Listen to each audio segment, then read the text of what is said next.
నమస్తే welcome to 99 TV law point. మన దైనందిన జీవితంలో ప్రతి ఒక్కరికి ఏదో ఒక సందర్భంలో న్యాయపరమైనటువంటి సలహాలు లేదా సందేహాలు ఎన్నో ఉంటూ ఉంటాయి. సో అలాంటి వారి కోసమే 99 టీవీ లా పాయింట్ అనేటువంటి ఒక సరికొత్త కార్యక్రమంతో మీ ముందుకు వచ్చింది. సో ఈ రోజు మనతో మాట్లాడడానికి హైకోర్టు అడ్వకేట్ నాగేశ్వరరావు పూజారి గారు ఉన్నారు. నమస్తే నాగేశ్వర్ గారు. సో మనం సామాన్యంగా వింటున్నాం, ఒక పెళ్లి జరగడానికి ఏదైతే ప్రొసీజర్ ఉంటుందో పెళ్లికి పెద్దలను ఒప్పించడం కానీ ఆ ప్రయత్నాలన్నీ చేసుకుని అంతా సెట్ అయినంత టైం పట్టట్లేదు విడాకులు తీసుకోవడానికి. సో మేజర్గా అసలు కోర్టులు చట్టాలు ఏం చెప్తున్నాయి, విడాకులకు సంబంధించి ఎటువంటి కన్సిడరేషన్స్ అంటే ఎలాంటి సమస్యల్ని పెద్ద కన్సిడరేషన్ గా తీసుకొని వాటిని ప్రొసీడ్ అవుతాయి?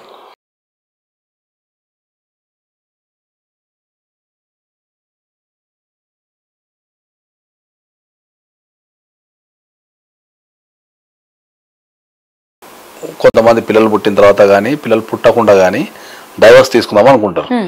సో డైవర్స్ తీసుకోవడానికి ఒక కారణాన్ని అనేది మనం ఖచ్చితంగా మనం కోర్టుకు చెప్పాలా. ఏ కారణం ద్వారా మనం డైవర్స్ తీసుకోవాలనుకుంటున్నాం అనేది ఖచ్చితంగా కోర్టుకు చెప్తే ఆ కోర్టు పరిశీలించి ఆ కారణంలో గనక నిజం ఉంటే ఈ కారణానికి మనం డైవర్స్ ఇవ్వచ్చు అంటే ఇద్దరు ఒక ఇంటి కింద కలిసి నివసించలేరు అని చెప్పేసి కోర్టు డైవర్స్ గ్రాంట్ చేసే అధికారం ఉంటుంది. సో జనరల్గా ఎక్కడైనా కూడా జనరల్గా ఇప్పుడున్న సమాజంలో ఏంటంటే మనకు ఈ డైవర్స్ అనే పదమే ఎక్కువ మనం వాడుతుంటాం జనరల్ ఒక ఇద్దరు వ్యక్తులు విడిపోవడానికి. కానీ దానికంటే ముందు ఇప్పుడున్న సమాజంలో ఏంటంటే మనకు అనల్మెంట్ ఆఫ్ మ్యారేజ్ అని కూడా ఉంది. అనల్మెంట్ ఆఫ్ మ్యారేజ్ అంటే ఏంటి అంటే మనం అసలు ఆ పెళ్లినే రద్దు చేయమని అడగడం. డైవర్స్ అంటేనేమో మనం పెళ్లిని యాక్సెప్ట్ చేస్తాం డైవర్స్ లో, ఏమని మా ఇద్దరికి పెళ్లి జరిగింది, మా ఇద్దరికి పడటం లేదు సో కారణాల వల్ల మాకు డైవర్స్ ఇవ్వండి అనేది జనరల్ డైవర్స్. కొత్తగా వచ్చిన చట్టమా? కొత్తగా ఏం లేదు, కాకపోతే ఇంతకు ముందు పెళ్లిళ్ళు అనేటివి ఒక మాట మీద కొద్దిగా నిజాయితీ మీద జరుగుతుండే. ఇప్పుడు జరిగే పెళ్లిళ్ళలో ఎక్కువ శాతం ఏంటంటే అబద్ధాలు ఆడటంతో, ఇన్ఫర్మేషన్ ని కన్సీల్ చేయడం అంటే కొన్ని ఇన్ఫర్మేషన్ చెప్పకుండా ఉండటంతో, మోసాలు చేయడం ద్వారా, ప్రలోభ పెట్టడాల ద్వారా, బెదిరించడం ద్వారా ఇప్పుడు జరుగుతున్న పెళ్లిళ్ళలో ఎక్కువ ఈ లక్షణాలు ఉండిపోయినాయి. దీనివల్ల ఏంటంటే అనల్మెంట్ ఆఫ్ మ్యారేజ్ చేసుకుంటున్నారు. అనల్మెంట్ ఆఫ్ మ్యారేజ్ అంటే అసలు పెళ్లే జరగలేదు మా ఇద్దరికి, మీ ఇద్దరం భార్యాభర్తలం కాదని చెప్పేది అనల్మెంట్ ఆఫ్ మ్యారేజ్. ఇప్పుడు జనరల్ గా మనకు అనల్మెంట్ ఆఫ్ మ్యారేజ్ ఏమొస్తాయి అంటే మనకు ఆరోగ్యపరమైన సమస్యలు వస్తాయి. జనరల్ గా ఇప్పుడు ఆరోగ్యపరమైన సమస్యల గురించి చెప్పకుండా పెళ్లి చేయటం కూడా మోసం కిందికి వస్తుంది. జనరల్ గా బీపీ ఉండొచ్చు, షుగర్ ఉండొచ్చు, కొంతమందికి లివర్ ప్రాబ్లమ్స్ ఉంటాయి, కొంతమందికి హార్ట్ ప్రాబ్లమ్స్ ఉంటాయి, క్రానిక్ డిసీజెస్ ఉంటుంది, కిడ్నీ ప్రాబ్లమ్స్ ఉంటాయి. ఆడవాళ్ళ సైడ్ వస్తేనేమో పిల్లలు పుట్టకుండా ఉండడానికి కావచ్చు, వాళ్ళకి పీసీఓడీలు, పీసీఓఎస్లు ఇలా రకరకాల సమస్యలు ఉండిపోతాయి. సో ఎక్కడైతే ఒక ఆరోగ్యానికి సంబంధించి మనం ఇన్ఫర్మేషన్ ఇవ్వకుండా పెళ్లి చేసిన తర్వాత బయటపడుతుంటది. కొంతమందికి మానసికమైన సమస్యలు ఉంటాయి, కొంతమందికి మూర్ఛపోవటాలు పక్కన, కొంతమందికి కొన్ని రకాలైన భయాలు ఉంటాయి. సో ఇవన్నీ మనకు చెప్పకుండా పెళ్లి చేస్తున్నారు కాబట్టి దానివల్ల ఎదురే కాన్సిక్వెన్స్ పెళ్లి ఎంతో తెలిస్తే ఇక వీళ్ళు నువ్వు అబద్ధవాడి పెళ్లి చేసుకున్నావు, మోసం చేసి పెళ్లి చేసుకున్నావు అని చెప్పేసి స్టార్ట్ అయిపోతుంది. అయితే ఇప్పుడు డివోర్స్ లో వచ్చేసరికి భరణం లాంటివి ఇవన్నీ ఉంటాయి కదా, సో మరి ఇందులో కూడా అలాంటిది ఏమైనా ఉంటుందా? అనల్మెంట్ ఆఫ్ మ్యారేజ్ లో భరణం అంటే ఏముండదు, ఎందుకంటే అనల్మెంట్ ఆఫ్ మ్యారేజ్ అంటేనే పెళ్లి అనేది రద్దు చేస్తున్నాం. పెళ్లి అనేది రద్దు అయిన తర్వాత కోర్టు ద్వారా ఇంకా భరణం అనే కాన్సెప్ట్ ఎక్కడ ఉండదు. సో ఇప్పుడు మనకు ఆరోగ్యపరమైన సమస్యలతో పాటు మనకు ఎడ్యుకేషనల్ క్వాలిఫికేషన్స్ గురించి తప్పు చెప్పడం, జాబ్ల గురించి తప్పు చెప్పడం, గవర్నమెంట్ జాబ్ ఉందనో లేకపోతే జాబ్ లో జీతాలు నాకు ఇంత జీతం వస్తుంది ఇంత వస్తుందనో, తర్వాత రిలేషన్షిప్స్ అన్న ఫాస్ట్ రిలేషన్షిప్స్ ఉంటే వాటి గురించి కూడా తప్పు చెప్పడం, ఇవన్నీ ఇప్పుడున్న మ్యారేజ్లలో ఆఫ్టర్ మ్యారేజ్ అనేటివి బయటపడిపోతున్నాయి. కాబట్టి డైవర్స్ లో ఇప్పుడున్న సమాజంలో ఎక్కువ గ్రౌండ్స్ వచ్చేసి మనకు అనల్మెంట్ ఆఫ్ మ్యారేజ్ మీదనే ఎక్కువ ఫైల్ అవుతున్నాయి. సో ఈ అనల్మెంట్ ఆఫ్ మ్యారేజ్ అనేది ఎంత కాలం ప్రొసీజర్ అండి? జనరల్ గా ఏ డైవర్స్ పిటిషన్ అయినా ఇండియాలో అంటే చట్టంలో ఎప్పుడైనా చట్టంలో రాసేది ఒకటి ఉంటుంది, ప్రాక్టికల్ జరిగేది ఒకటి ఉంటుంది. చట్టంలో ప్రతి కేసుకి ఒక కాల పరిమితి ఉంది, ఒక టైం లిమిటేషన్ ఉంది. చట్టంలో మనకు రాసిన కాల పరిమితి ఏంటంటే విత్ ఇన్ 1 year లో క్లోజ్ చేయాలి ఎనీ కేసు. అంటే డైవర్స్ కు సంబంధించిన ఏ కేసు అయినా కూడా విత్ ఇన్ 1 year లో క్లోజ్ చేయాలి, ఒక చట్టంలో ఉన్నది. కానీ ప్రాక్టికాలిటీ వచ్చినప్పుడు ఏమైందంటే ప్రాక్టికల్ గా 3 to 4 years జనరల్ గా పడుతుంటుంది మార్కెట్ లో. కానీ మనం ఎక్స్పర్ట్ కాబట్టి డైవర్స్ లలో మనం యావరేజ్ గా ఒక 1.5 year లో క్లోజ్ చేసేస్తున్నాం మనం. సో ఇప్పుడు మీరు ఇలాంటివి ఎన్ని కేసెస్ డీల్ చేసి ఉండొచ్చు? డివోర్స్ అయితే మీరు చాలా చేశారు, సో ఈ అనల్మెంట్ ఆఫ్ మ్యారేజ్ అనేది ఎన్ని కేసెస్ చూసుంటారు, ఎలాంటి సందర్భాలు? మనకంటే ఇప్పుడు కౌంటింగ్ చెప్పడం కష్టం, కానీ డైవోర్స్ కు సంబంధించి కానీ అనల్మెంట్ ఆఫ్ మ్యారేజ్ కానీ మనం ఎక్స్పర్ట్ దాంట్లో మనం చేసే ఆ కేసులే కాబట్టి అది జరుగుతూనే ఉంటుంది అవి. ఓకే, సో ఇందులో ఏదైనా ఇప్పుడు మోసం అనేది ఆబ్వియస్లీ అదే చీటింగ్ కదా, సో మరి జైలుకి వెళ్లే సందర్భం ఏదైనా ఉంటుందా? అవును, ఇప్పుడు అనల్మెంట్ ఆఫ్ మ్యారేజ్ అనేది ఒక భార్యాభర్తల మధ్యలో ఉన్న ఆ పెళ్లి రద్దు, అంటే మీ ఇద్దరం భార్యాభర్తలం కాదు, ఆ పెళ్లి రద్దు చేయండి అని అనల్మెంట్ ఆఫ్ మ్యారేజ్ అంటాం దాన్ని. దాంట్లో అనల్మెంట్ ఆఫ్ మ్యారేజ్ లో మనము క్రిమినల్ కేసు కూడా చేసుకునే అధికారం ఉంటుంది. ఎవరైతే మనల్ని మోసం చేస్తారో, ఎవరైతే వంచిస్తారో, ఎవరైతే ఫోర్స్ చేస్తారో అట్లా వాళ్ళ మీద మనం క్రిమినల్ కేసు వేసుకునే అవకాశం కూడా ఉన్నది. క్రిమినల్ కేసు వేసుకుని దాని కనుక మనం కోర్టులో ప్రూవ్ చేయగలిగితే వాళ్ళకు తప్పకుండా శిక్ష పడుతుంది. సో ఇందులో జెండర్ డిఫరెన్స్ అయితే ఉండదు, పురుషులకైనా మహిళలకైనా సేమే అంటారా? ఇది చాలా మంచి ప్రశ్న జనరల్ గా. ఎందుకంటే సమాజంలో చాలా మంది ఏమనుకుంటారంటే చట్టాలన్నీ మహిళలకు అనుగుణంగా ఉన్నాయి కాబట్టి చట్టాలన్నీ మహిళలకే ఫేవర్ చేస్తుంటాయి అనేది చాలా జనాల్లో పాతుకుపోయింది అది. ఓకే, చట్టాలు మహిళలకు అనుకూలంగా లేవు అసలు జనరల్ గా. వాళ్ళని బలపరచడానికి, వాళ్ళకి సపోర్ట్ ఇవ్వడానికి, వాళ్ళని బలపరచడానికి చట్టాలు రూపొందించబడ్డాయి. బలపరచడం వేరు, సపోర్ట్ చేయడం వేరు, అనుకూలంగా ఉండటం వేరు, ఈ మూడు డిఫరెంట్. సో మహిళల కోసం ప్రత్యేకమైన చట్టాలు చాలా చేశారు. అవి ఎందుకు చేశారంటే వాళ్ళని మానసికంగా కానీ, శారీరకంగా కానీ, తర్వాత వాళ్ళని సామాజిక పరంగా కానీ, ఎందుకంటే కొద్దిగా మనం మగవాళ్ళకు ఆడవాళ్ళకు కంపారిజన్ చేసినప్పుడు ఏంటంటే ఆడవాళ్ళు కొద్దిగా బలహీనలుగా ఉంటారు, సామాజిక పరంగా, మానసిక పరంగా కావచ్చు, ఇట్లా రకరకాలు ఉంటారు. కాబట్టి వీళ్ళని సమానంగా చేయడానికి, వాళ్ళకు ఒక గుర్తింపు ఇవ్వడానికి చట్టాలు తయారు చేశారు తప్ప చట్టాలు మహిళలకు అనుగుణంగా ఎప్పుడు తయారు చేయాలి. చట్టాలకు మహిళలకు సంబంధించి ప్రత్యేక చట్టాలు ఉండడం ద్వారా అందరూ ఏమనుకుంటున్నారు అంటే మహిళలకి చట్టాలు ఉన్నాయి, వాళ్ళకి అనుకూలంగా పనిచేస్తారని అనుకుంటున్నారు. ఎప్పుడైతే మనం ఒక డైవోర్స్ కేసుకి వచ్చినప్పుడు చట్టాలు అనేవి మగవాళ్ళకో ఆడవాళ్ళకో అట్లా జెండర్ బయాస్ ఏమి ఉండదు. ఎవరైనా ఒక వ్యక్తి, అది ఆడ కావచ్చు మగ కావచ్చు, ఇద్దరిట్లో ఎవరైనా ఒక వ్యక్తి కోర్టుకు వెళ్ళి నాకు ఈ అన్యాయం జరిగింది, లేకపోతే ఆ వ్యక్తి వల్ల నేను ఇబ్బంది పడుతున్నా కాబట్టి ఆ వ్యక్తితో నేను కలిసి ఉండలేనని అప్లై చేసుకుంటే కోర్టు పరిశీలించి అందులో ఎంత నిజం ఉందో పరిశీలించి దానికి సంబంధించి చర్యలు తీసుకొని వాళ్ళకు డైవర్స్ చేయడం కానీ అనల్మెంట్ చేయడం కానీ జరుగుతుంది. ఓకే, సో 1000 అబద్ధాలు ఆడైనా ఒక పెళ్లి చేయాలని చెప్పేసి పెద్దలు మామూలుగా సంబంధాలు కుదిర్చే టైంలో అంటూ ఉంటారు, అలాంటివే జరుగుతాయి. అయితే ఇప్పుడు ఈ అనల్మెంట్ ఆఫ్ మ్యారేజ్ కిందకి మనం కన్సిడర్ చేస్తే చిన్న చిన్న కారణాలు కూడా అవి కన్సిడర్ అవుతాయండి? డెఫినెట్లీ కన్సిడర్ అవుతున్నాయి. 1000 అబద్ధాలైనా పెళ్లి చేయాలనేది మనకు పూర్వకాలంలో ఉన్న సామెత. ఓకే, అప్పట్లో ఏంటంటే ఒకటి మైగ్రేషన్ లేకపోతుండే, రెండోది ఇండివిజువాలిటీ లేకపోతుండే, మూడోది సర్దకపోయే గుణం కూడా ఉంటుండే. అంటే ప్రతి వ్యక్తిలో ఏదో ఒక లోపం ఉంటుంది కాబట్టి ఒక లోపం ఉండటం ద్వారానో, ఒక ఇబ్బంది ఉండటం ద్వారానో ఆ రిలేషన్షిప్ నుంచి బయటికి వెళ్ళొద్దా, చదువుకొని వాళ్ళని కొద్దిగా సరి చేసుకొని ఉండాలని ఒక సిస్టమ్ ఉంటుండే. ఇంటిల్లి ఒక ఉమ్మడి కుటుంబ వ్యవస్థ ఉంటుండే.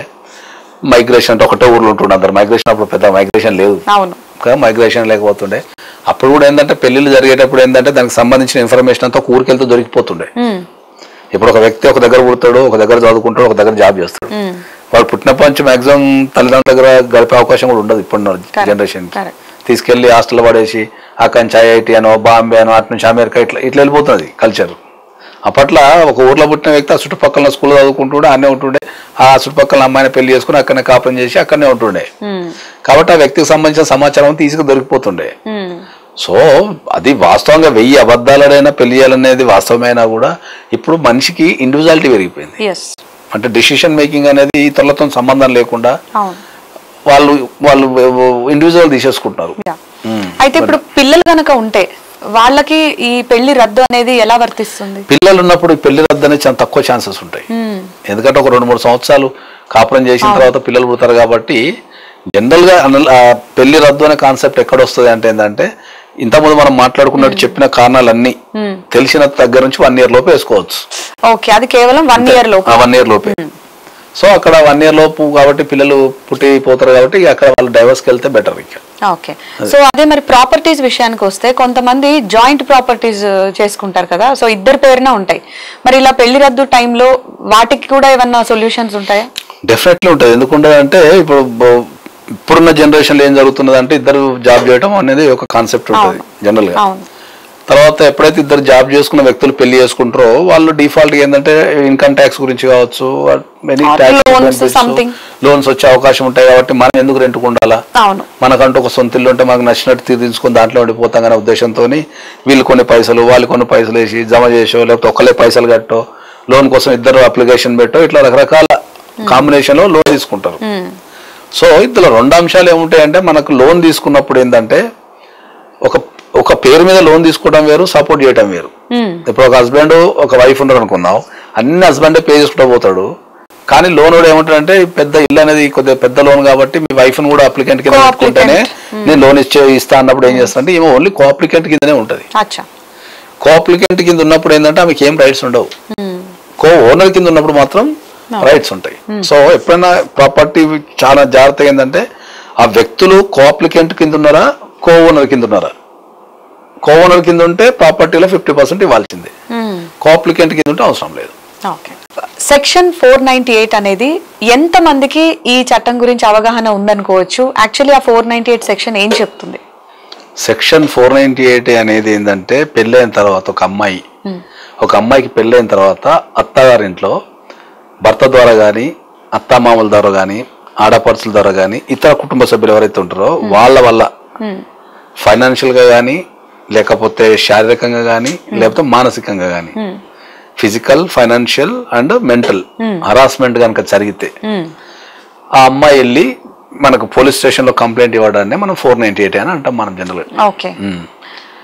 దీని గురించి చెప్పాలంటే ఏంటంటే, ఇది మనకు 1982లో అప్పుడు మనకు 1982లో అప్పుడు సామాజిక పరిస్థితులు వేరు ఉండి, అప్పుడు ఈ కట్నము, దురాచారము, తర్వాత అమ్మాయిల్ని కట్నం కోసం ఇబ్బంది పెట్టడము, డౌరీ హరాస్మెంట్, అప్పట్ల కాలబెట్టి అప్పట్లో రకరకాల చంపుతుండే.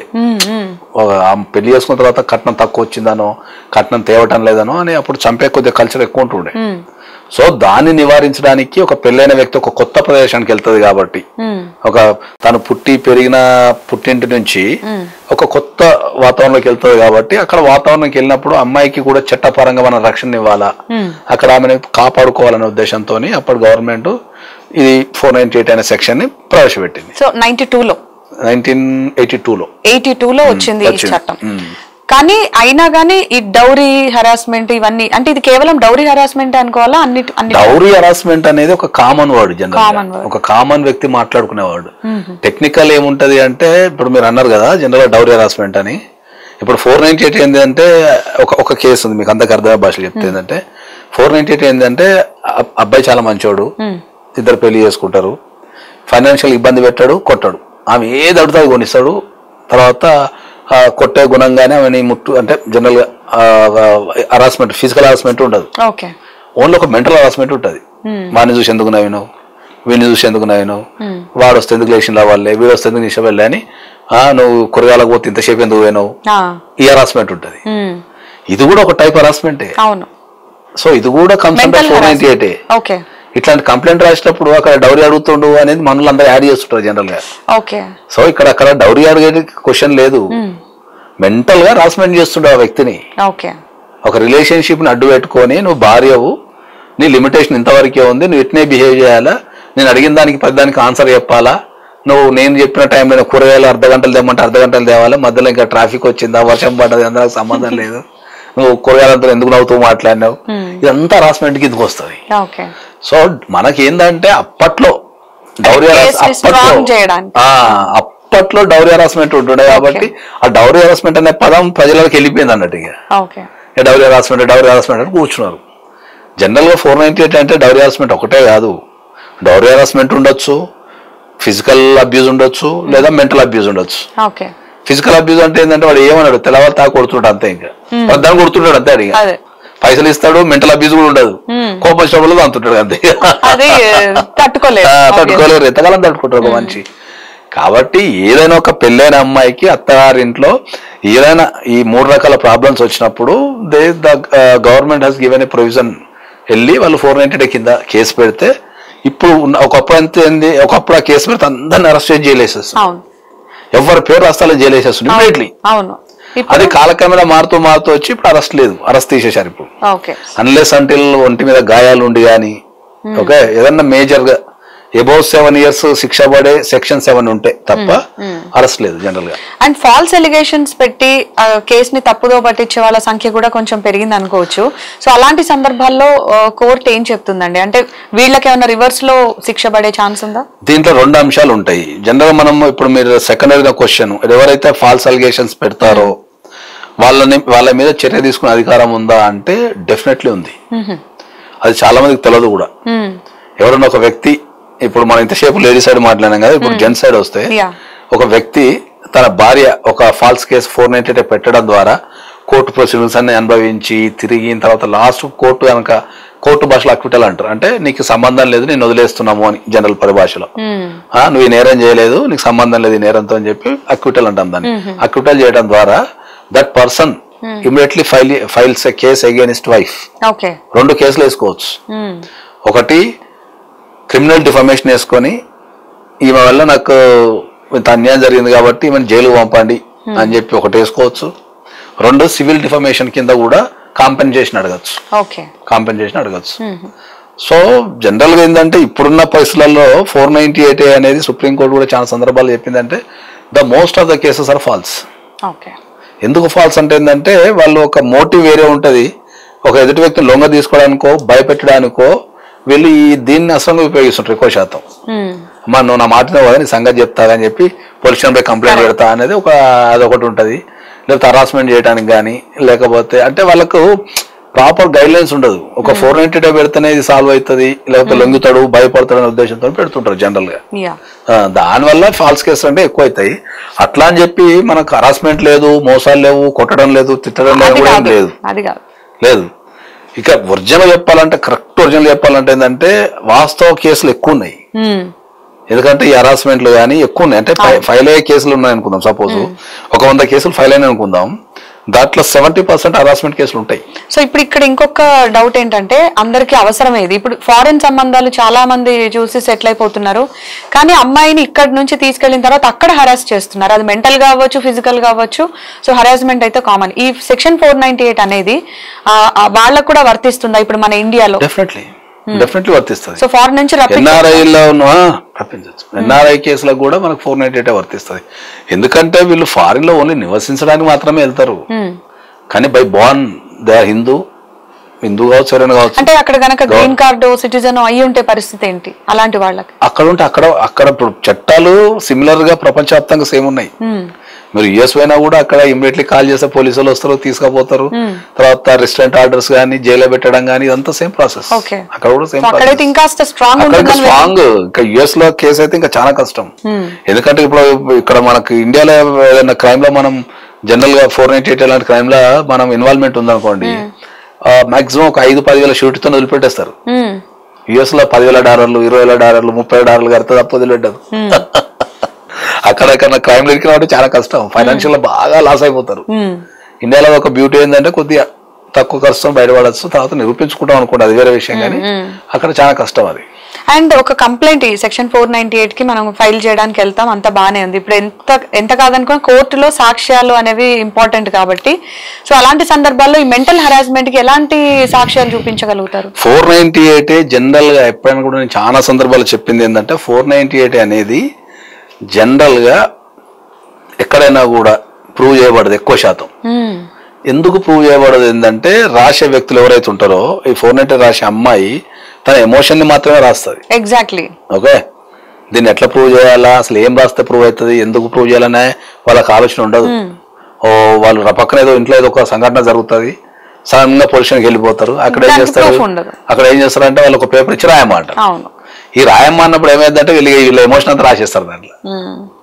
ఆ ఎమోషన్ రాయడం ద్వారా ఏమైందంటే దానికి సంబంధించిన ఎమోషన్ సంబంధించిన సాక్ష్యాలు అనేటివి మనం కోర్టులో దాన్ని ప్రూవ్ చేయడం కొద్దిగా కష్టం అవుతుంది. నేను చాలా సందర్భాల్లో అందరికి చెప్పింది ఏంటంటే ఎప్పుడైనా ఒక కంప్లైంట్ ఇవ్వాల్సి వస్తే మీరు ఎక్కడైనా సరే కొద్ది ఓపిక బట్టి దగ్గరలో ఉన్న అడ్వకేట్ ని సంప్రదించి టెక్నికల్ గా రాసుకొని ఒక రోజు లేట్ అయినా ఇచ్చామని చెప్తా. వీళ్ళు ఏం చేస్తారు, అమ్మ అడ్వకేట్ దగ్గర పోతే ఇప్పుడు ఫీజు ఇవ్వాల్సి వస్తానో లేట్ అవుతుందనో అని చెప్పి వీళ్ళే వాకింగ్ లో పోయి వీళ్ళకి నచ్చింది రాసేస్తారు. ఈ నచ్చింది రాయడం ద్వారా వీళ్ళకు ఒక ఎమోషన్ ఉంటారు, నాలెడ్జ్ ఉండదు, తర్వాత వాళ్ళ బాధలో ఉంటారు, ఇక వాళ్ళకు నచ్చిందంతా రాసేస్తారు. దానివల్ల మాత్రం చాలా ప్రాబ్లం అవుతుంది. నేను ఎప్పటికైనా సరే ఒక అడ్వకేట్తో రాపించుకున్న పిటిషన్ కానీ లేకపోతే కంప్లైంట్ కానీ చాలా స్ట్రాంగ్ ఉంటుంది. అయితే ఏదైతే ప్రూఫ్ ఉండదు కాబట్టి అడ్వకేట్ ని సంప్రదించినా కూడా అంటే ఏం చేయొచ్చు వాళ్ళు? ఇప్పుడు వాళ్ళని తిట్టిన దానికో కొట్టిన దానికంటే దెబ్బ చూపించవచ్చు, కానీ తిట్టిన వాటికి అన్న మాటలకి ప్రూఫ్ ఉండదు కాబట్టి అలాంటి వాళ్ళకి సొల్యూషన్ ఏంటి? ఇప్పుడు జనరేషన్ కరెక్ట్ చెప్పాలంటే ప్రతిదీ రికార్డ్ చేస్తున్నాం. ఇప్పుడు జనరేషన్ లో ప్రతిదీ రికార్డ్ చేస్తున్నారు. ఎమోషనల్ అబ్యూస్ కూడా టెక్స్ట్ పెట్టడం కూడా ఆవేశంలో ఇష్టం టెక్స్ట్ పెట్టేస్తున్నారు. కోపం రాగానే కంట్రోల్ చేసుకోలేక పెట్టేసి దొరికిపోతున్నారు. కాబట్టి ఇప్పుడు జనరేషన్ లో ఎవిడెన్స్ అనేది చాలా ఈజీ. ఒకప్పుడు అంటే మీరు అన్నది కొద్దిగా కష్టం ఉంటుండే, కానీ అప్పుడు సర్కమ్స్టెన్స్ ఎవిడెన్సెస్ అని ఉంటుండే. అవి ఇప్పుడు అంతా డైరెక్ట్ ఎవిడెన్స్ అయిపోయింది. ఎవరైనా ఇప్పుడు సడన్ గా తిట్టంగానే ఎమోషన్ ఆపుకోలేక ఏం చేస్తున్నారంటే తిట్టడం, ఒక టెక్స్ట్ పెట్టడం, లేకపోతే ఒక వాట్సాప్ లో ఒక డిపి స్టేటస్ చేంజ్ చేయడం, ఏదో దొరికిపోతున్నాడు. ఇప్పుడు చాలా ఈజీ కాబట్టి ఇప్పుడు మాక్సిమం ఎవిడెన్స్ తో తిరుగుతున్నారు అందరు. నాగేశ్వర్ గారు, సుప్రీంకోర్టు సెక్షన్ 497 రద్దు చేసిన తర్వాత పరిస్థితులు ఎలా ఉన్నాయంటారు? ఇది చాలా మంది అడ్వాంటేజ్ గా తీసుకుంటున్నారు అనుకోవాలా, డిసడ్వాంటేజ్ అనుకోవాలా, లేకపోతే అక్రమ సంబంధాలన్నీ సక్రమమే అని చెప్పేసి ఒక స్టేట్మెంట్ పాస్ చేసినట్ట? ఇప్పుడు జనరల్గా ఏమైందంటే చాలా మంది తప్పుగా అర్థం చేసుకునేది ఏంటంటే సుప్రీంకోర్టు అనేది దేశంలో ఉన్న పరిస్థితులకు అనుగుణంగా, పరిస్థితులు కానీ జీవిత విధానం కానీ మారుతున్న జీవిత విధానానికి అనుగుణంగా ఎప్పుడు తీర్పులు ఇస్తుంటుంది. సో ఈ మధ్య కాలంలో సుప్రీంకోర్టు ఇచ్చిన తీర్పుల మీద చాలా మంది విమర్శలు చేయడం కానీ లేదా దాన్ని తప్పుగా అర్థం చేసుకోవడం కానీ జరుగుతూ వస్తున్న సందర్భాలు చాలా ఉన్నాయి. దాంట్లో మనం ఇప్పుడు ఈ అక్రమ సంబంధాల కేసు అంటే 497 అనేది, దాన్ని అక్రమ సంబంధాలు అనటం కంటే అడల్టరీ అంటాం మనం. సో అడల్టరీ గురించి సంబంధించి ఒక జడ్జిమెంట్ ఇవ్వడం జరిగింది కదా. దీనికంటే ముందు కూడా ఇప్పుడు శబరిమలలో మహిళలు ప్రవేశించవచ్చు అని, తర్వాత పెళ్లి కాని అమ్మాయికి కూడా జనరల్గా పెళ్లి కాని అమ్మాయికి కూడా వెళ్తే మనం ఏమంటారు దాన్ని అబార్షన్ చేయొచ్చు. ఇంతకుముందు పెళ్లి కాని అమ్మాయి హాస్పిటల్కి వెళ్తే అబార్షన్ చేయకపోతుండే, కంపల్సరీ రీసెంట్గా వచ్చింది. ఆ అబ్బాయి తల్లిదండ్రుల సంతకం కానీ లేదా హస్బెండ్ సంతకం కానీ ఉంటేనే అబార్షన్ చేస్తుండే. ఇప్పుడు ఏ అమ్మాయి ఈ అబార్షన్ కోసం వెళ్ళినా ఎవరి సంతకం అవసరం లేదు, వాలంటీర్గా చేయాల్సిందే, అమ్మాయి కన్సెంట్తో చేయాల్సిందే. సో వీటి మీద కూడా అంటే సమాజం ఎటు పోతున్నది అనే దాని మీద వీళ్ళందరూ రకరకాల మాట్లాడడం జరుగుతుంటుంది. సో ఈ 497 గురించి మనం ప్రత్యేకంగా మాట్లాడేటప్పుడు ఏమైందంటే ఇది జనరల్ పబ్లిక్కి, ఈ 497 అనేది జనరల్ పబ్లిక్కి ఈ తీర్పు అనేది వాళ్ళకి సరిగ్గా అర్థం కాక దీన్ని ఎప్పుడు నెగిటివ్ కోణంలోనే చూస్తారు. ఓకే 497 రద్దు చేయడం అంటే ఏంటి అంటే అడల్టరీకి సంబంధించి అంటే ఒక వ్యక్తి పెళ్ళైన ఒక వ్యక్తి ఇంకో వ్యక్తితో సంబంధం పెట్టుకుంటే, అంటే భార్యతోని కాకుండా భర్తతో కాకుండా థర్డ్ పార్టీతో సంబంధం పెట్టుకుంటే 497 అనేది జనరల్ అడల్టరీ కిందకి వస్తుంది. సో దాని కింద ఒక వైఫ్ గనక, ఒక పెళ్ళైన వైఫ్ ఇంకో వ్యక్తితో గనక అక్రమ సంబంధం పెట్టుకుంటే ఈ హస్బెండ్ వెళ్ళి కంప్లైంట్ ఇవ్వచ్చు. ఇస్తే దానిపైన విచారణ జరిగి అది నిజమే అని తేలితే వాళ్ళకి శిక్షించే అధికారం కోర్టుకు ఉంది. సో దీనివల్ల సమాజంలో ఈ 497 అనే సెక్షన్ రద్దు చేయబడితే ఇంకా ఎవరితో తిరగచ్చు కదా, ఇంకా కేసులు లేవు కదా, ఇంకా రెచ్చిపోతారు కదా, లేకపోతే ఇంకా ఎక్కువ అయిపోతుంది కదా అని ఊహలలో ఉండిపోయారు అందరు జనరల్గా. ఓకే, ఈ సుప్రీంకోర్టు దీన్ని రద్దు చేయడం వెనక ఏంటంటే ఒక చట్టంలో అంటే అందరికి అర్థమయ్యే భాషలు చెప్తున్నారు, టెక్నికల్ కాకుండా. ఎందుకంటే టెక్నికల్ చెప్తే మళ్ళీ ఇది పెద్ద సబ్జెక్ట్ అయిపోతుంది. ఈ సుప్రీంకోర్టు ఏంటంటే ఈ 497 అనేది ఒక కోణంలో ఏంటంటే మహిళలు అండ్ పురుషులు ఇద్దరు చట్ట ప్రకారం సమానమే కదా. సో 497లో ప్రధానంగా ఏంటంటే అమ్మాయి గనక సంబంధం పెట్టుకుంటే భర్తకి ఇచ్చే రైట్ ఉంది కంప్లైంట్, అబ్బాయి సంబంధం పెట్టుకుంటే భార్యకు లేదు. సో ఈ జెండర్ బయాస్ ఏంది మరి అనే కాన్సెప్ట్ ఒకటి, ఇద్దరు సమానమే కదా అనేది రెండు. ఇప్పుడు నిజంగా ఒక వ్యక్తి అసలు ఈ సెక్స్ అనేది ఎప్పుడు ఒక పర్సనల్ థింగ్ అది. ఇప్పుడు సామాజిక పరంగా ఏమవుతుందంటే ఒక అబ్బాయి ఉండి పెళ్లి చేసుకున్న తర్వాత భార్యని సెక్సువల్ పరంగా చక్కగా చూసుకోకపోతే అప్పుడు ఆ అమ్మాయి పరిస్థితి ఏంది? పెళ్ళి అనే ఒక బంధంలోనే ఉండిపోయి ఆ అమ్మాయి తన జీవితాన్ని మొత్తం నాశనం చేసుకోవాలా? సేమ్ పరిస్థితి అబ్బాయి కూడా ఉంటే అట్లా నాశనం చేసుకోవాలని ఈ రకరకాల క్వశ్చన్ల నుంచి వచ్చి ఫైనల్గా వీళ్ళొక జడ్జిమెంట్కి ఏమొచ్చిందంటే ఈ సెక్షన్ వల్ల సమాజంలో ఉపయోగం ఏం లేదు. ఇప్పుడు 497 పెట్టడం వల్ల ఉండటం వల్ల మీకు ఏమైనా అక్రమ సంబంధాలు మార్కెట్లో ఆగిపోయినాయా? అయిపోలేదు కదా. మరి తీర్చడం వల్ల ఏమైనా పెరిగినాయా? పెరిగే ఉంటాయి. పెరగలే అనుకుంటున్నాం. అక్రమ సంబంధం అనేది మనసుకు సంబంధించింది అంతే. అది దాని పెరగటాలు తగ్గటాలు ఏమి ఉండవు. కాకపోతే ఇంతకుముందు ఏంటంటే పట్టుకొని పోలీస్ స్టేషన్ పోయి కొట్టుకునేది. ఇప్పుడు ఆ పోలీస్ స్టేషన్ కూడా తగ్గిపోయింది అంతే. సో ఇప్పుడు చీటింగ్ కేసు పెట్టడానికి వీలు లేదు, 487 పెట్టడానికి వీలు లేదు. అంటే అమ్మాయి తప్పు చేసినా అబ్బాయి తప్పు చేసినా ఎవరు తప్పు చేసినా కూడా దాన్ని స్థూలంగా చెప్పాలంటే, అందరికి అర్థమయ్యే భాష స్థూలంగా చెప్పాలి అంటే, పెళ్ళి అయినా కాకపోయినా ఒక మేజర్ ఉన్న ఇద్దరు వ్యక్తులు, ఆడ కావచ్చు మగ కావచ్చు, పెళ్లి అయి ఉండొచ్చు పెళ్లి అవ్వకపోయి కూడా ఉండొచ్చు, ఎవరితోనే తిరగచ్చు. ఓకే. నేరంగా ఒకవేళ వాళ్ళిద్దరి మధ్య అన్ని బానే ఉన్నాయి, పెళ్ళైన వాళ్ళదే తీసుకుందాం, వాళ్ళిద్దరి మధ్య అన్ని సంబంధాలు బానే ఉన్నాయి, వాళ్ళకి ఎటువంటి ఫిజికల్ గా కానీ మెంటల్ గానీ ఎలాంటి ప్రాబ్లమ్స్ లేవు అనుకుందాం. సో అలాంటి వాళ్ళు సంబంధం పెట్టుకున్న ఈ సెక్షన్ వల్ల వర్తించదు. వాళ్ళు ఓన్లీ ఇప్పుడు ఒక భార్యాభర్తల మధ్యలో ఇలాంటి ఇష్యూ వచ్చినప్పుడు వాళ్ళు క్రిమినల్ కేసు పెట్టడానికి లేదు, పోలీస్ స్టేషన్ వెళ్ళడానికి లేదు. వాళ్ళకున్న రైట్ వెళ్ళేంది అంటే వాళ్ళు సివిల్ కోర్టుకి వెళ్ళి ఈ వ్యక్తి నేను ఉండగా కూడా వేరే వ్యక్తితో సంబంధం పెట్టుకున్నారు కాబట్టి నాకు డైవర్స్ ఇచ్చేసేయండి అని అడిగే అధికారం ఉంటుంది. ఓకే, అంటే విడిపోవడానికి ఆస్కారం ఉంది. విడిపోవడానికి ఆస్కారం ఉంది, కానీ క్రిమినల్ చర్యలు తీసుకొని వాళ్ళకి జైలుకి పంపించే అధికారం లేదు. ఓకే, దాన్ని అడ్డం పెట్టుకొని మీరు కోర్టుకు వెళ్ళి ఫైల్ చేసుకోవచ్చు. అడల్టరీ కింద ఈ వ్యక్తి నన్ను నమ్మలేదు, లేకపోతే నేను ఉండగా కూడా నేను ఇంత సేవ చేయంగా కూడా ఇంత మంచి చూసం కూడా వేరే వ్యక్తితో తిరుగుతున్నారు కాబట్టి ఈ వ్యక్తితో నాకు సంబంధం లేదు, నాకు డైవర్స్ ఇచ్చేసేయండి, నాకు కాంపెన్సేషన్ ఇవ్వండి, నన్ను మానసికంగా బాధ పెట్టినందుకు కానీ ఇంకా ఏ రకమైన కాంపెన్సేషన్ అడిగే సంబంధం పెట్టుకోవడం వల్ల తప్పైతే లేదు ఈ సెక్షన్ ప్రకారం అని చెప్తున్నారు. అది బానే ఉంది. మరి ఏదైనా ఇంట్లో ఇవ్వాల్సిన ఫైనాన్షియల్ థింగ్స్ కానీ అవి ఇవ్వకుండా అటువైపే వెళ్ళడం కానీ ఇలాంటివన్నీ చేసినప్పుడు మనకు దాంట్లో కంపల్సరీ చట్టంలో ప్రొవిజన్ ఉంది కదా, మెయింటెనెన్స్ చేసుకునే ప్రొవిజన్ ఉంది. రైట్ టు రెసిడెన్స్ అంటే ఆ ఇంట్లో నివసించే అధికారం, భర్త ఎక్కడుంటే అక్కడ నివసించే అధికారం ఉంది. తర్వాత భర్త చూడకపోతే వాళ్ళ లైఫ్ స్టైల్ తగ్గంత మెయింటెనెన్స్ కంపల్సరీ భర్త ప్రొవైడ్ చేయాలని వేసుకునే అధికారం ఉంది.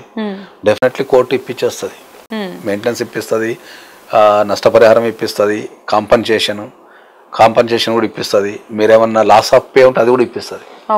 డివిసి కింద, డొమెస్టిక్ వైలెన్స్ కింద మీరు ఆ వ్యక్తి చేసిన చర్యల వల్ల మీరు జాబ్ కోల్పోయి మానసికంగా కుంగిపోయి మీరు వర్క్ చేస్తున్నారు, ఆ వ్యక్తి చర్య వల్ల మీరు మానసికంగా స్ట్రాంగ్ లేక వర్క్ బంద్ చేశారనుకో, ఆ కాంపన్సేషన్ కూడా ఇవ్వాల్సి వస్తుంది. సో ప్రొవిజన్స్ చాలానే ఉన్నాయి. సో ఇదేమి ఈజీగా సంబంధాలు పెట్టేసుకోవడం అని కాదు, కానీ దానికి సంబంధించి కూడా కొన్ని రూల్స్ అండ్ రెగ్యులేషన్స్ ఉన్నాయి. ఓన్లీ క్రిమినల్ యాక్టివిటీస్ లో మాత్రమే వీళ్ళని తీసుకెళ్ళడానికి లేదు, మిగతా సివిల్ రైట్స్ అన్ని సేమ్ ఉన్నాయి. ఓన్లీ ఏంటంటే క్రిమినల్ వెళ్ళిపోయి పొల్యూషన్లో కేసులు పెట్టి ఇంతకుముందు ప్రాసిక్యూషన్ ఎదుర్కొనే తప్పించేసారు. సివిల్ రైట్స్ ఆల్ అట్నే ఉన్నాయి. సివిల్ రైట్స్ కింద వెళ్ళొచ్చు, మీరు ఇంతకుముందు చెప్పిన ప్రొవిజన్స్ ప్రకారం మెయింటెనెన్స్ వేసుకోవచ్చు, compensation, right to residence, loss of pay, stridhan, whatever, ఒకవేళ ఆడోల్ సైడ్ నుంచి ఏదైనా తీసుకోవచ్చు. ఓకే.